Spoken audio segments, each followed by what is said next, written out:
আমার হাতে দেখতে পাচ্ছেন এটা হচ্ছে একটা কিতা MP3 মানে ছোট ছোট বাচ্চা বলা মানে গান শুনে এগুলো MP3 এগুলো কয়দিন চালালে এগুলো নষ্ট হয়ে যায়, কেনার কোনো দরকার না। যদি কিনছেন মানে নষ্ট হয়ে গেছে তাদের জন্য আজকে ভিডিওটা। এটা কি হচ্ছে, চার্জার গার্ড নষ্ট হয়ে গেছে, মানে ঠেলা দিলে চার্জার গার্ড ভাঙিয়ে যায়, একদম 2 নম্বর মাল। তো দেখতে পাচ্ছেন এই চার্জার গার্ডের গোয়াশা উঠে গেছে, তো তাদের জন্য আজকে ভিডিওটা কীভাবে লাগাইবেন। কোনো অন্তে যদি কত রেশা মেশা থাকে কিন্তু সুন্দর মতো ঘষি মশি বালা করে এটারে কী করবেন, সোল্ডারিং করবেন। মানে আপনি ঘষি নেবেন যেখান দিয়ে মানে জ্বালাই করা যায় আর কি। তো দেখতে পাচ্ছেন ঘষি নেওয়ার ফলে সুন্দর করে তাতাল দিয়ে সোল্ডারিং করে নেবেন। সোল্ডারিং করে নিয়ে আপনি সুন্দর একটা চার্জার গার্ড এভাবে সুন্দর করে বসাই। তো পজিটিভ নেগেটিভ ঠিক রাখি, অ্যাকুরেট রাখি, সুন্দর করে বসাই, সুন্দর করে শক্ত করে জ্বালাই দিবেন। জ্বালাই দেওয়ার পর এখানে যদি আপনার কাছে ব্লু গান থাকে, ব্লু গান মানে গাম থাকে, তাহলে গাম লাগা দিবেন। আমরা চেক করবো এটা জ্বলে কিনা।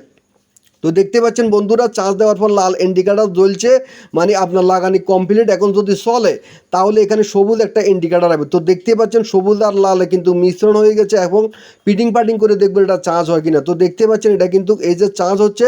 ভিডিওটা ভালো লাগলে লাইক কমেন্ট শেয়ার যুক্ত হয়ে যাবেন। ধন্যবাদ।